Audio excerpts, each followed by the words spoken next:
आपका रमज़ान मुबारक बहुत अच्छा गुज़र रहा होगा। हमने पूरे इस्तांबुल को एक्सप्लोर किया, आपको पहुंचाया और उसके बाद हम उर्फ़ा गए और उर्फ़ा जाने के बाद अब हम पहुंचे हैं किलिस। मेरे सामने जो नक्शा खुला हुआ है इसकी ख़ास वजह है चूँकि अब हम आ गए हैं किलिस बॉर्डर के एरियाज़ जो हैं जो शाम से और टर्की के साथ मिलते हैं उनका विज़िट कर रहे हैं क्योंकि तुर्की के जो हमने रंग देखे उसका एक रंग ये भी है कि इन्होंने शामी महाजरीन की मेज़बानी की है और इस मेज़बानी में जहाँ वो इफ्तार पूरे टर्की को देते हैं उनका एक अपना रंग दिखाई देता है, उसी तरह एक रंग ये भी है। किस तरह से वो इनकी मदद करते हैं, किस स्ट्रेटजी के साथ ये काम करते हैं, ये हमने आपको दिखाना है और किस तरह से जो शाम के मुतासरीन हैं उनकी मदद की जाती है, ख़ास तौर पर रमज़ान मुबारक के अंदर उनकी इफ्तारी का कैसे अरेंज किया जाता है, उन तक कैसे खुराक पहुंचाई जाती है और उनसे राबते कैसे होते हैं जो कि बहुत मुश्किल होते हैं, उनको हमने जानना है। सबसे पहले मैं आपको कुछ बता दूं कि हम कुछ देर पहले हम इस्तांबुल में थे, ये इस्तांबुल है, नक्शे में देख लीजिए। उसके बाद हम सीधा इस्तांबुल से, ये शानली उर्फ़ा लिखा हुआ है, यानी इस्तांबुल से हम फ्लाई करके शानली उर्फ़ा पर आ गए हैं। तो ये जो आपको रंग बिरंगे बॉक्सेस दिखाई दे रहे हैं ये दरअसल सारा शाम का इलाका है, सीरियन इलाका है। तो उर्फ़ा के बाद अब हम किलिस आ गए हैं जो कि यहाँ पर दिखाई दे रहा है। मैं आपको थोड़ा सा फोकस करके दिखाता हूँ कि ये किलिस, ये जो आपको दिखाई दे रहा है ये किलिस का इलाका है। अब हम इस जगह पर पहुँच चुके हैं। अब इस पूरे नक्शे को समझाना का मकसद ये है क्योंकि हम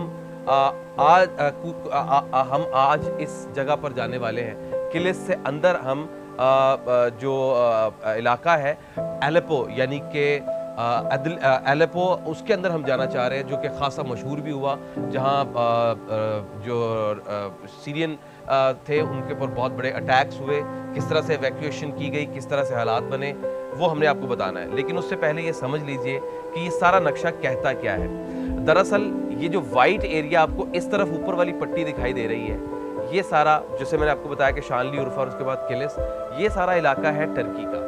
अच्छा, उसके बाद ये जो आपको पट्टी दिखाई दे रही है ये इसका इस तरफ का इलाका है ईरान का, सॉरी, ईरान और ये इराक। और उसके बाद ये जो आपको सारा इलाका दिखाई दे रहा है ये जैसे दमिश्क लिखा हुआ है, इसके अलावा बाकी इलाके लिखे हुए हैं, ये सारा इलाका सीरिया का है, यानी ये शाम का इलाका है। अब ये जो आपको येलो पट्टी, आप इस पट्टी से इसको समझने की कोशिश कीजिए कि जो येलो पट्टी है ये सारी कुर्दिश बागी जो है ये उनके पास है। ये जो ग्रे एरिया आपको दिखाई दे रहा है इस लाइन से समझिए इसको, अभी क्योंकि ये इराक में दाइश आया था और इराक की जो वेव थी वो सीरिया के अंदर आई, तो इसके बाद ये सारा ग्रे एरिया दाइश के पास है। अच्छा, उसके बाद ये जो रेड एरिया आपको जो जितना दिखाई दे रहा है ये सारा बशारुल असद की जो फौज है ये उसके पास है। जो ग्रीन एरिया आपको दिखाई दे रहा है, ये थोड़ा थोड़ा ग्रीन एरिया आपको दिखाई दे रहा है, ये वाला ये सब ग्रीन एरियाज हैं, ये सारे फ्री सीरियंस के पास हैं। और यूँ कहिए कि ये वो इलाके हैं जो आज़ाद हैं और इन्हीं इलाकों के साथ हम जुड़ते हुए आखिर तक पहुँचेंगे और उन इलाकों तक जहाँ पर बहुत ज़्यादा तबाही हुई है और ख़ास तौर पर वहाँ पर जो रिलीफ वर्क चल रहा है। अब इसको ज़रा मजमूई तौर पर समझें कि हुआ क्या कि यहाँ से दाइश ने अटैक किया, वहाँ से बशारुल असद की फ़ौज ने अटैक किया, इधर से कुर्दिश ने अटैक किया, तो ये सारा ट्रैप हो गया सीरिया। तो इधर से जो टर्किश गवर्नमेंट थी उन्होंने मिलके, फ्री सीरियन ने मिलके यहाँ से एवैक्यूएशन बनाई किलिस से, जहाँ मैं इस वक्त मौजूद हूँ। यहाँ से रास्ता बनाया और लोगों को एवैक्यूएट करके यहाँ से निकाला। उसके बाद बहुत सारे लोग उर्फ़ा के अंदर चले गए और उर्फ़ा, ये सारा इलाका पहले शाम के अंदर ही होता था 1920 से पहले, ये सारा इलाका, तो ये सारे उर्फ़ा के अंदर चले गए और उसके बाद ये किलिस के अंदर आ गए और यहाँ पर कैंप्स बने, लोग किलिस के रास्ते तुर्की के अंदर आए। और उसके बाद फिर रेहानली का इलाका आता है, रेहानली का इलाका इस तरफ, फिर लोग इधर से फिर एवैक्यूएशन बनाई गई, यानी रेहानली, उसके बाद ये किलिस और तीसरा ये उर्फ़ा। इसलिए इन एरियाज़ को ख़ास इंपॉर्टेंस मिली कि इन एरियाज़ के अंदर जो सीरियंस थे, रिफ्यूजीज़, वो ज़्यादा आए।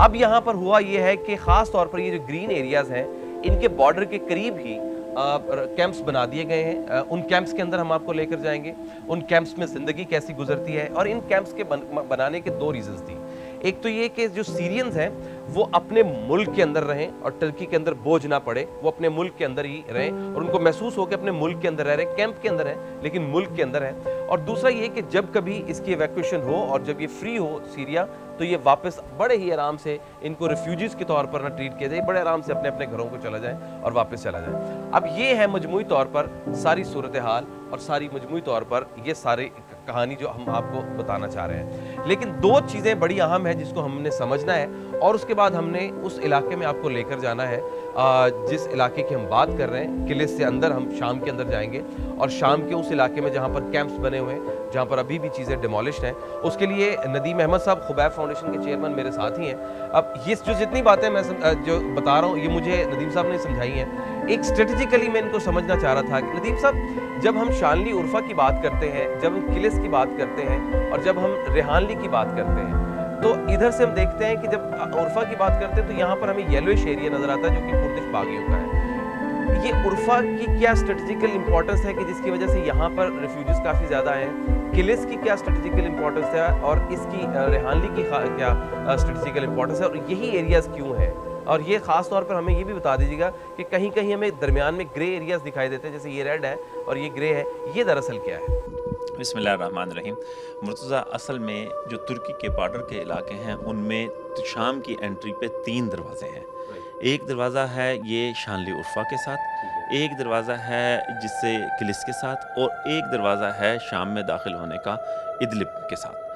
ये रेहानली के सामने इदलिब है, किलिस के सामने आप ये देख रहे हैं एजाज और हलब का एरिया है और शानली उर्फा के सामने ये जितने भी इलाके कुर्दिश नज़र आ रहे हैं ये हैं हसाका है और दूसरे इलाके आप नक्शे पर देख रहे हैं। इन इलाकों से रिफ्यूजीज तुर्की में दाखिल हुए हैं, इन 3 रास्तों से दाखिल हुए हैं। ये शानली उर्फा सबसे बड़े इलाके को कवर कर रहा है। मतलब ये जितना भी आप ये देख रहे हैं नीचे तक लोग, हम जब उर्फा में लोगों से मिले तो देरुज़ोर के लोग थे कि जिस बिलाल की फैमिली खास तौर पर आपने बिलाल और उमर की तो वो देरुज़ोर की है। अच्छा, देरुज़ोर की फैमिली जो है वो शानली उर्फा में सेटल हुई है क्योंकि ये सारा इलाका कुर्दिश ब्लेंड है। तो वो लोग ये इसके बाद आया, अटैक के बाद कुर्दिश यहाँ पर आए, अटैक के बाद आए हैं तो इसलिए इस जगह के ऊपर कुर्द जो है वो उर्फा के इलाके के अंदर ज़्यादा रहना पसंद करते हैं और ये रेहानली और हलब के इलाके के लोग गाजी अंतब और ये किलिस के इलाके में और बाकी शाम के इलाके के लोग इदलिब से दाखिल होकर और पूरे तुर्की में फैले हैं। अब ये हमें स्ट्रेटेजिकली समझाइएगा, अगर कोई शख्स इस एरिया ग्रे एरिया के अंदर से निकलने में कामयाब होता है इस हिसार को तोड़ने में, तो वो तो बेसिकली जो नज़र आ रहा है वो तो हो ही नहीं सकता है उसके पास सिवाय इन रास्तों के। और ये भी ट्रैप है क्योंकि एक ये जो रेड एरिया है ये बशार अल असद की फौज बैठी है, ये आपके पास बैठी है वो दाइश बैठी है, वो तो यहाँ से ना ये निकल के इधर आ सकते हैं ना ये निकल के इधर से निकल के इधर आ सकते हैं। तो फिर इसका क्या हल निकलता है? ये भी ट्रैप है। जो इस वक्त इंटरनल कॉन्फ्लिक्ट है, इंटरनल कॉन्फ्लिक्ट में जो इस वक्त पार्टियां हैं, एक कुर्द है, एक दाइश है, एक बशार अल असद की हुकूमत है, एक फ्री सीरियन आर्मी है और इस वक्त बशार अल असद की हुकूमत के साथ मुख्तलिफ ग्रुप्स हैं जो दुनिया से आए हुए हैं और फ्री सीरियन आर्मी के साथ मुख्तलिफ ग्रुप्स हैं जो कि काम कर रहे हैं, जो बाहर से भी हैं और अंदर से भी हैं। तो इसलिए कन्फ्लिक्ट के अंदर इंटरनल पार्टनर तो ये हैं, फिर एक्सटर्नल जो सिचुएशन है उसमें तुर्की बॉर्डर लगता है तो तुर्की भी इसमें इन्वॉल्व है। तुर्की की फौज बाकायदा अंदर गई है जराबुलस और ये ऑपरेशन एफ्रोटस जो हुआ है फरात का ऑपरेशन, उसके अंदर वो एक्सटर्नल पार्टनर के तौर पे आई है। रूस चूंकि ये लताकिया का इलाका है, जो ये ऑपरेशन था इसकी क्या वजह थी? इसकी वजह ये थी कि हलब के इलाके से लोगों को एवैक्यूएट करने के लिए ये एक कॉरिडोर बनाया गया था क्योंकि ये इलाके से अगर लोग निकलते हलब से, जो कि दिसंबर में वाक़या हुआ, उसकी तफसील आपको मैं बताऊंगा कि यहाँ से जो लोग निकले थे वो एक इस रास्ते से निकले थे और फिर इदलिब की तरफ से निकले थे। उसके लिए ये कॉरिडोर बनाना जरूरी था तो टर्किश आर्मी ने अंदर जाके ये रास्ता आज़ाद कराया था कुर्दों से। यानी नदीम साहब यूँ कहिए कि जो लोग खुद से निकल कर आए वो ज़्यादातर उर्फा में गए और जिनको खुद से एवैक्यूएट करवाया गया वो किलिस में आए और रेहानली में आए। जी बिल्कुल, जो लेटेस्ट सिचुएशन है अभी की सूरत हाल में ये चल रहा है। वैसे तो जो लोग हिजरत करके पिछले 5 साल से 7 साल से ये सिचुएशन चल रही है, तो जो लोग हिजरत करके चले हैं क्योंकि ये इलाके कुर्दों ने अब टेकअप किए हैं तो वो सारे के सारे इन इलाके के लोग ऊपर गए थे ऑलरेडी वो था, लेकिन अब तो ये इलाके से ट्रैप हुए हुए हैं। अब अगर आज रक्का ऑपरेशन जो शुरू हो चुका है उसमें ये इस इलाके में रक्का ऑपरेशन चल रहा है। अब इससे लोग निकल के कहाँ जाएं? कुर्दों की तरफ जाएंगे, वहाँ मार पड़ेगी, हुकूमत की तरफ के इलाके में जाएंगे, यहाँ पे मार पड़ेगी।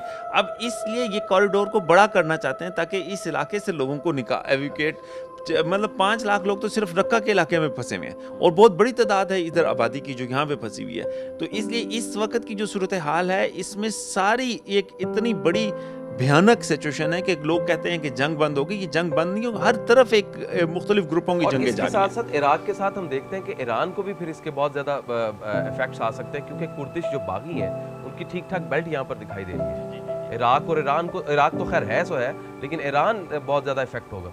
ईरान भी इसमें इन्वॉल्व हो चुका है, ईरान ऑलरेडी इसमें इन्वॉल्व हो चुका है, ईरान शाम के अंदर मुकम्मल इन्वॉल्व है। तो वो इस वजह से कि ईरान की तरफ से एक तो आपने सुना होगा कि यहाँ से ये लिबनान से हिजबुल्ला इन्वॉल्व है और इसी तरीके से ईरान से लोग गए हुए हैं, तो इराक के बॉर्डर के साथ से लोग अंदर जा रहे हैं, तो ईरान भी इसमें ट्रैप हो चुका है। यानी इसका मतलब यूँ कहें कि यहाँ पर एक तो दाइश है, एक कुर्दिश बागी है, एक बशार अल असद की फ़ौज है, एक फ्री सीरियंस है, उसके बाद लेबनान से लोग आ रहे हैं, इधर से ईरान से आ रहे हैं, इधर से इराक से आ रहे हैं। यानी कि ये तो पूरे कई कंट्रीज़ का यहाँ पर कॉन्फ्लिक्ट है। ये तो आप अभी इंटरनल मिडिल ईस्ट की सिचुएशन बता रहे हैं, अभी रशिया इसमें इन्वॉल्व है, अमेरिका इसमें इन्वॉल्व है, नेटो फोर्सेस इसमें इन्वॉल्व हो चुकी हैं। इसमें तो मतलब ये जो इंटरनेशनल दूसरी फोर्सेस हैं वो भी इसमें इन्वॉल्व हो चुकी हैं, मतलब सऊदी अरब की तरफ से भी इन्वॉल्वमेंट आ गई है।